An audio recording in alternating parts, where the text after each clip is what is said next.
Dear students, आज हम political science के पेपर सेकंड भारतीय राजनीति और शासन व्यवस्था उसके चैप्टर मौलिक अधिकार, मूल कर्तव्य और नीति निर्देशक तत्वों के बारे में अध्ययन करेंगे। सर्वप्रथम मौलिक अधिकार क्या हैं, इनको समझना बहुत जरूरी है। तो मौलिक अधिकार संविधान में प्रदत्त नागरिकों को प्राप्त वे अधिकार हैं जिनके द्वारा उनकी मूलभूत आवश्यकताएं यानी उनकी जीवन की वे दशाएं उपलब्ध होती हैं जिनके द्वारा वे अपना संपूर्ण विकास कर सकते हैं, जिसको बोलते हैं ऑल राउंड डेवलपमेंट।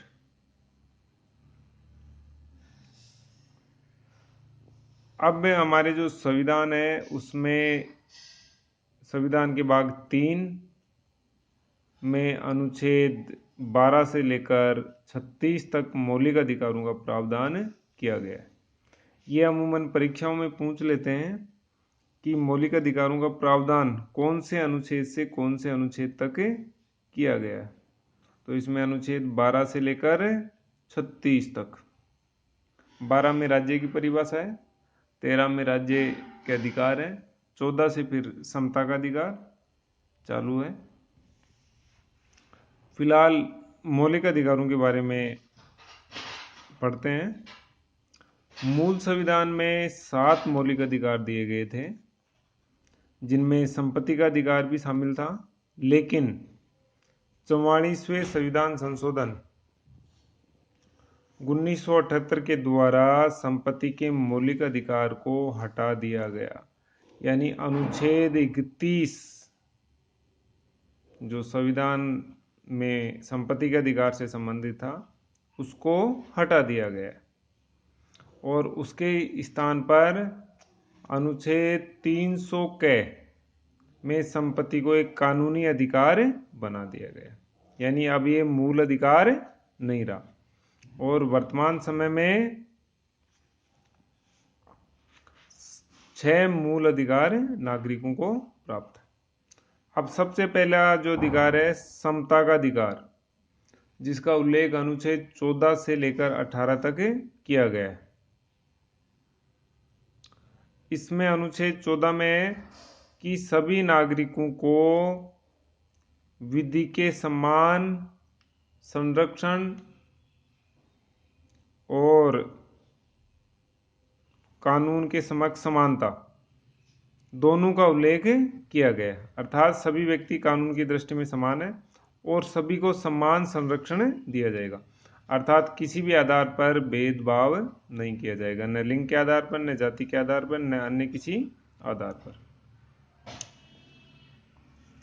अब उसके बाद में अनुच्छेद 15 जो धर्म, मूलवंश, जाति, लिंग या अन्य किसी भी आधार पर किसी सार्वजनिक स्थान पर जाने या उसका उपयोग करने में भेदभाव नहीं किया जाएगा। सार्वजनिक स्थानों से मतलब है जहाँ पे पब्लिक का अधिकार होता है, पब्लिक कोई भी जा सकता है। जैसे कोई ढाबा हो गया, कोई सरकारी बिल्डिंग हो गई, पानी की टंकी हो गई, पंचायत हो गई या सामुदायिक भवन हो गया, तो वहाँ सभी को बराबर हक है। यानी सभी व्यक्ति वहाँ आ जा सकते हैं और किसी भी आधार पर, चाहे वो धर्म हो, चाहे वह जाति हो, चाहे अन्य किसी आधार पर भेदभाव नहीं किया जाएगा। यानी सभी नागरिकों को सार्वजनिक स्थानों का उपयोग करने की पूरी स्वतंत्रता मिली हुई है। अब अनुच्छेद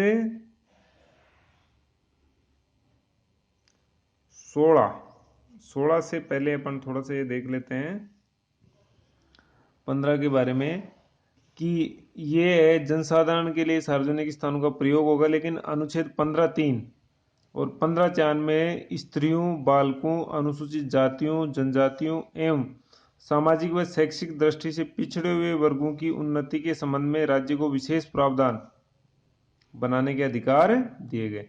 यानी राज्य जो पिछड़े हुए हैं, अनुसूचित जाति, अनुसूचित जनजाति यानी ST ST और सामाजिक और शैक्षिक दृष्टि से यानी OBC वर्ग के लिए विशेष प्रावधान कर सकता है।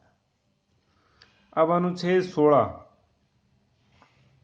लोक नियोजन के संबंध में अवसर की समानता।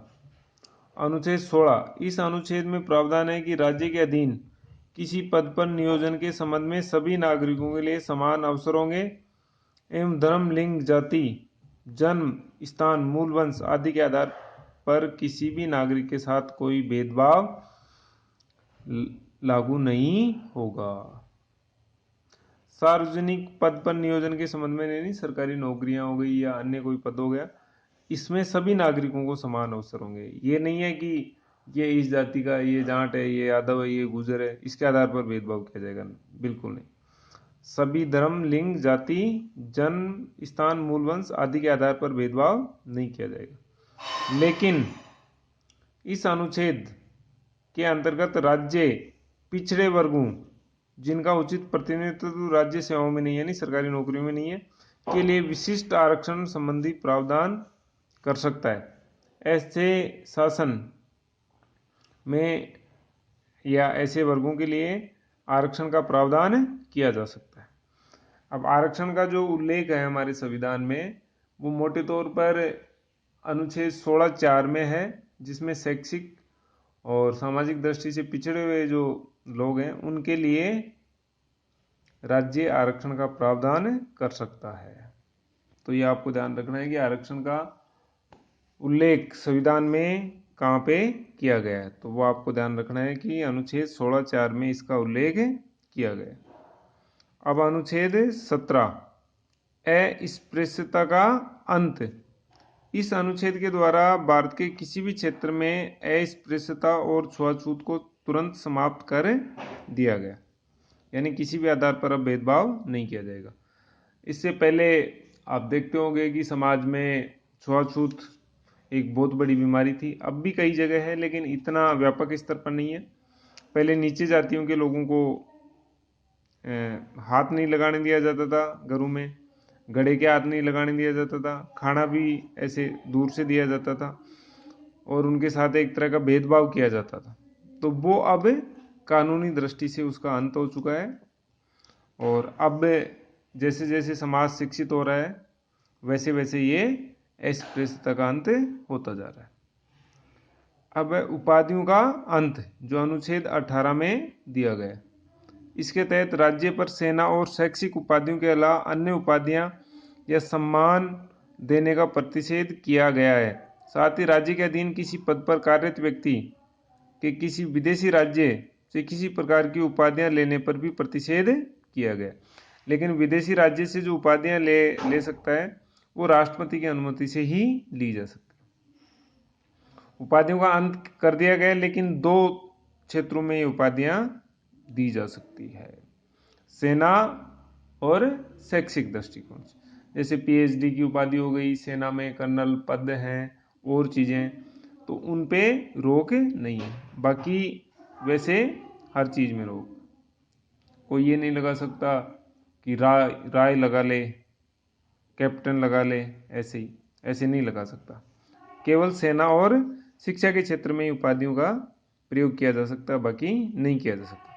और विदेशी राज्य से किसी प्रकार की उपाधियां लेने के लिए राष्ट्रपति की अनुमति लेना जरूरी है।